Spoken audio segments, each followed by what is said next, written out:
మూడో వారం నామినేషన్స్లో ఐదుగురు ఉన్నారు. వీళ్ళ ఐదుగురిలో పవన్ కళ్యాణ్ అండ్ ప్రియ డేంజర్ జోన్లో ఉన్నారు. వీళ్ళిద్దరిలో ప్రియ ఈ వారం ఎలిమినేట్ అయింది. నేను ఆల్రెడీ చెప్పాను కదా ఈ వారం ప్రియ ఎలిమినేట్ అవుతుందని చెప్పి. అలాగే ఈరోజు ప్రియ ఎలిమినేట్ అయిపోయిందనమాట. దసరా కాబట్టి మార్నింగ్ నుంచి ఇప్పటి వరకు షూట్ జరిగిందనమాట. అండ్ ఈ షూట్ అయితే ఇప్పుడే కంప్లీట్ అయింది.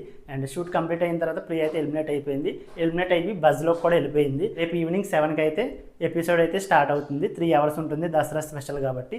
అండ్ ప్రియ ఎలిమినేట్ అవ్వడానికి ఎక్కువగా కారణాలు ఏంటంటే తన మీద ఎక్కువ నెగిటివిటీ రావడం. అగ్నిపరీక్ష షోలో దీని మీద చాలా క్రష్ అయితే ఉంది చాలామందికి. అండ్ చాలా క్యూట్గా మాట్లాడడం. అండ్ టాస్క్లో ఎక్కువగా పర్ఫార్మెన్స్ చేయకపోయినా సరే తన స్వీట్నెస్తో ఎక్కువగా ఓట్లు అయితే రప్పించుకుంది. ప్రియ హౌస్లోకి వెళ్ళిన తర్వాత ఆ స్వీట్నెస్ ఆ క్యూట్నెస్ అయితే మిస్ అయిపోయింది. అండ్ ఏ ఆర్గ్యుమెంట్ జరిగినా సరే తిను ఎక్కువగా మాట్లాడడం, ప్రతి విషయానికి వెళ్ళి దూరడం. అండ్ కుకింగ్ సంబంధించిన మానిటర్గా కూడా తన బాధ్యతలు సరిగ్గా నిర్వర్తించలేదు. అండ్ సంజన కెప్టెన్ అయినప్పుడు చాక్లెట్లు అవి అయితే ప్రియ దొంగతనం చేసింది. అండ్ అయినా సరే సంజన దొంగతనం చేసినప్పుడు తన మీద ఎక్కువగా సీరియస్ అవ్వడం, ఇలాంటి విషయాల వల్లే ప్రియా మీద అయితే ఎక్కువగా నెగిటివిటీ అయితే వచ్చిందనమాట. ఈ నెగిటివిటీ వల్లనే ప్రియాకి తక్కువ ఓట్లు రావడంతో ఈ వారం ప్రియ ఎలిమినేట్ అయింది. ఈ మూడో వారం ప్రియ ఎలిమినేట్ అవ్వడం మీద మీకేమనిపిస్తుందో వీడియోని లైక్ చేసి మీ అభిప్రాయాన్ని కామెంట్ చేయండి.